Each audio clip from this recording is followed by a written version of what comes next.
তিব্বতে ব্রহ্মপুত্র নদের উজানে বিশ্বের বৃহত্তম বাঁধ নির্মাণ করছে চীন। সম্প্রতি এক ঘোষণায় বিষয়টি জানায় শি জিনপিং এর সরকার। এরপরই সীমান্তের কাছে পরিবেশগতভাবে স্পর্শকাতর স্থানে বাঁধ নির্মাণের ঘোষণায় উদ্বেগ প্রকাশ করেছে ভারত। নয়াদিল্লির এমন উদ্বেগের পরই ব্রহ্মপুত্র নদের বাঁধ নিয়ে নিজেদের অবস্থান জানায় বেইজিং। এখন প্রশ্ন হচ্ছে, কি বলল চীন? বিস্তারিত শেখ ফরিদের রিপোর্টে। তিব্বত মালভূমির পূর্ব দিকে সম্প্রতি বিশ্বের সবচেয়ে বড় জলবিদ্যুৎ বাঁধ নির্মাণ প্রকল্পের অনুমোদন দেয় চীন। বাঁধটি দেশটির 3 গর্জেস ড্যামের চেয়েও বড় হবে। দেশটির এই উচ্চবিলাসী প্রকল্প ভারত ও বাংলাদেশের লাখ লাখ মানুষের উপর প্রভাব ফেলতে পারে বলে ধারণা করছেন বিশেষজ্ঞরা।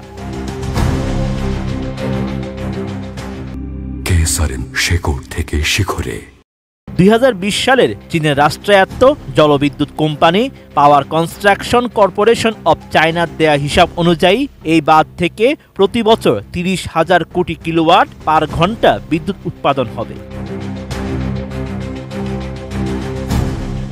এদিকে বর্তমান বিশ্বের বৃহত্তম বাঁধটি হল চীনের মধ্য অঞ্চলে অবস্থিত 3 গর্জেস ড্যাম। এখান থেকে বছরে 88.2 বিলিয়ন কিলোওয়াট পার ঘন্টা বিদ্যুৎ উৎপাদন হয়। নতুন এই বাঁধের উৎপাদন ক্ষমতা 3 গর্জেস ড্যামের চেয়ে 3 গুণের বেশি।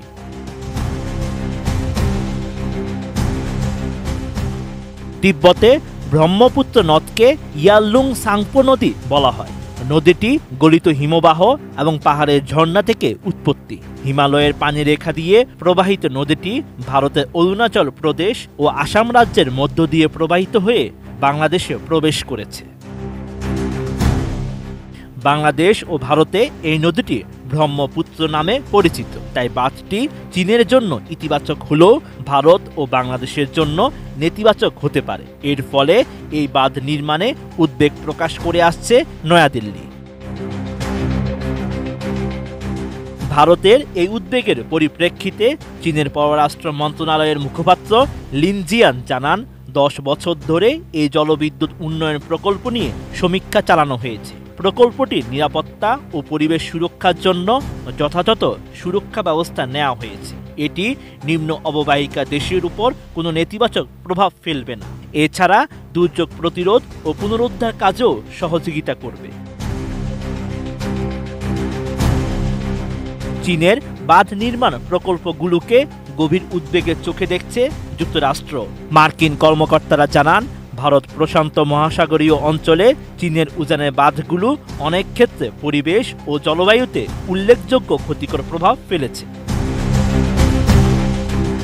Sheikh Farid, ATN news.